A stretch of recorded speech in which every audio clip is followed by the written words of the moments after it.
मलाई सुत्नु देऊ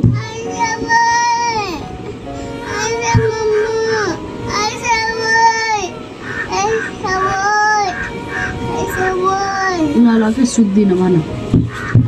म सुत्दिनँ म सुत्छु अब चाहिँ पक्क लाएर सुत्नु देऊ है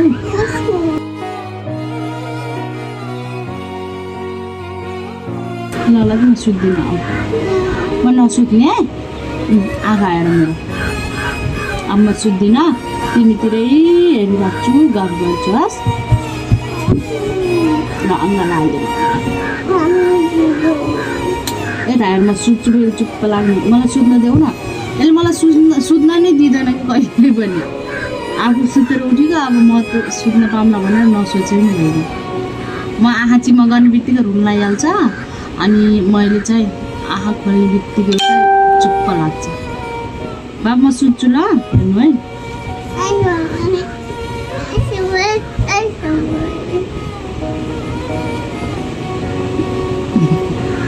मलाई सुत्दैन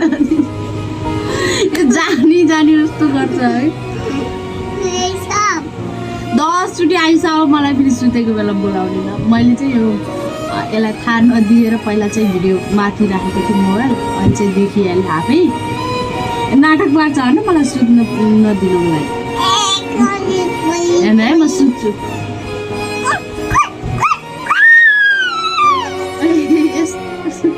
यस्तो गरेपछि कसलाई निन्द्रा लाग्छ कि उही आँखा घोच्दिने उही नाकमा घोच्दिने मुखमा हात हालिदिने आफूलाई सुत्ने बेला फेरि अलिकति पनि डिस्टर्ब हुनु भएन फेरि म सुत्छु ल म सुत्छु ल छोरो यता हेर्दै उतै फर्किने त फेरि ल यस्तरी सुत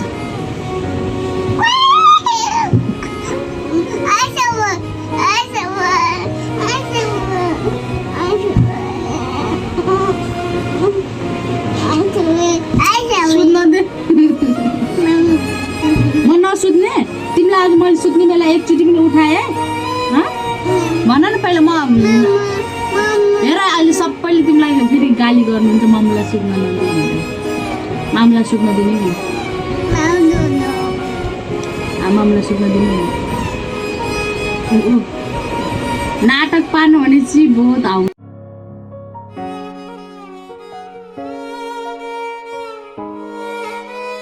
त नसोच्छु भने यसरी नि एकछिन होइन कि उठ्नु पर्यो सुत्नेको त नामै लिनु भएन हामीले आफूहरू फेरि सुत्ने अरे त तिमीलाई पनि सुत्ने बेला अलिकति पनि हल्ला आउनु भएन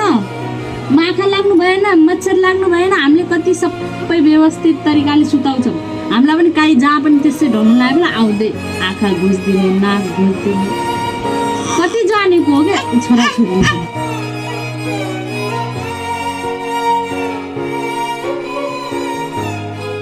त्यस्तो छोराछोरी